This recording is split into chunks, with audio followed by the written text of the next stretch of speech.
So we are talking about what we can do to fix Lake Mead. Is there hope for Lake Mead? That is the name of this video, and right now there's no hope. The drought continues to get worse. The snowpack is bleak, as I touched yesterday. And what can we do as a society to fix Lake Mead? There are several different ideas out there. I've heard them all, and I've thought of them myself. We're going to start off with the one I thought about first. As we roll in here to the United States, you can see here is St. Louis here, and Colorado River is over in these parts here. In order to run a pipeline from St. Louis to Colorado, there's many hurdles, and it would be very, very, very expensive, probably within the trillions of dollars, and it would have to go from either St. Louis or Kansas City, Missouri, and run over here. Other people have suggested running from the Ohio River over to the Colorado, and even in the Trump administration, they were talked about running a pipeline from Davenport, Iowa, over to the Colorado River to help with the water. Now, nothing has come to pass. Congress has not gotten involved, and nothing has happened. Many people are against this idea. Many people are for this idea. The debate is definitely out there, and many people have piped in on my channel and have talked about this. We've also suggested running a pipeline from the Great Lakes through the Illinois River down to St. Louis and then over to the Colorado River. There has been that suggestion before. My idea was to run it basically from 70 over to the Colorado River. If you run it across 70, you're running it across federal land, therefore you don't have to purchase the land to do it. Now, the only problem with that is in big cities, you would have to pipe it around some of the big cities because there's just not a whole lot of space in between the lanes, especially in Missouri. If you ever drove 70 across, the lanes are narrow, but they do have room on the outside, but the inside is definitely really, really short. There's not a whole lot of room.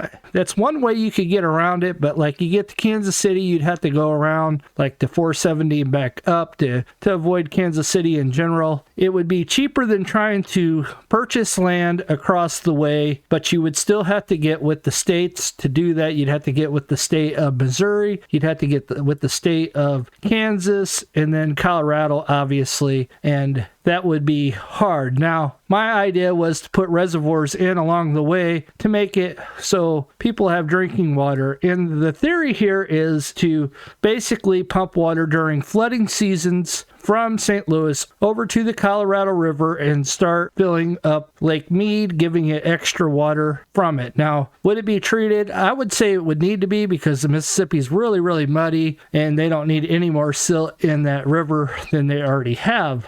It is very controversial, but somebody needs to start talking about this because it's not going to fix itself. That there is one of the deals, is to run from St. Louis to Colorado. Another deal is called the Little Pacific Project, and many people are on board with this, but it just doesn't make a whole lot of sense to me personally. They're basically wanting to take water from the Pacific Ocean as salt water and flood out a national park, and I've talked about this before, Death Valley, desalinate it there, and then run it over to Lake Mead and refill it just so it can go down to Lake Mojave, down to Lake Havasu, and then back to Los Angeles, and then back out into the ocean. Vicious circle. If you're going to build a desalination plant, why not just put desalination plants along the coast and do it that way? It's going to take an act of Congress to do away with the national park. I just don't foresee that happening anytime soon. Death Valley's right here. Lake Mead's right here, so they're basically somewhere over here. They're going to pump water over to Death Valley, and then Death Valley over there. It's a short route, I get that. I don't think it'll personally happen. I can't foresee it happening. Then we go to Tahoe. People have talked about pumping water from Lake Tahoe over to Lake Mead and refilling it up, and that's not going to happen. Many people in Tahoe themselves that watch my channel have said, no way, Jose. It's not going to happen anytime soon. I can't foresee anybody wanting to drain one lake to fill up another. And then we go to the Columbia River.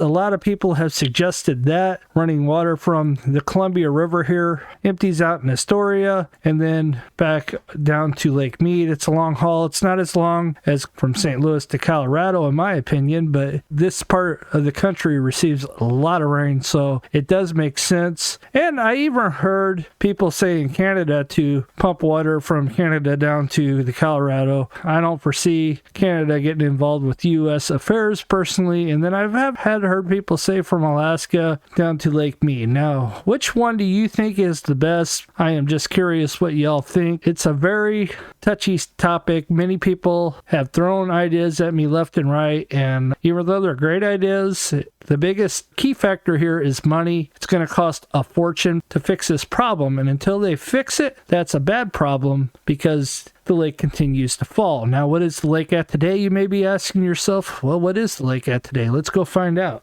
Lake Mead at another historic low today at 1,046.71 feet, and this was Tuesday, June 7, 2022. The level's 182.29 feet below full pool of 1,229. Changes since yesterday, 0.10 feet, and it's falling even further. Imagine that it continues to fall. We go check your inflows versus your outflows at Lake Mead. Your inflows are currently 12,127. Your outflows are currently 13,800. So this is why it continues to fall. Today's high temperature of 100. Your low temperature was 76. Changes since yesterday, 0.8, and the lake is down another 2.53 in the last 14 days. So it continues to drop dramatically. The lake is currently 28.78% of full pool, and 25,877,000 acre feet are left in the reservoir. Currently, they have released 69.56 of the minimum required of 9 million. So keep that in mind. And total releases for this year are 6,260,005 acre feet. Total inflows for the water year so far are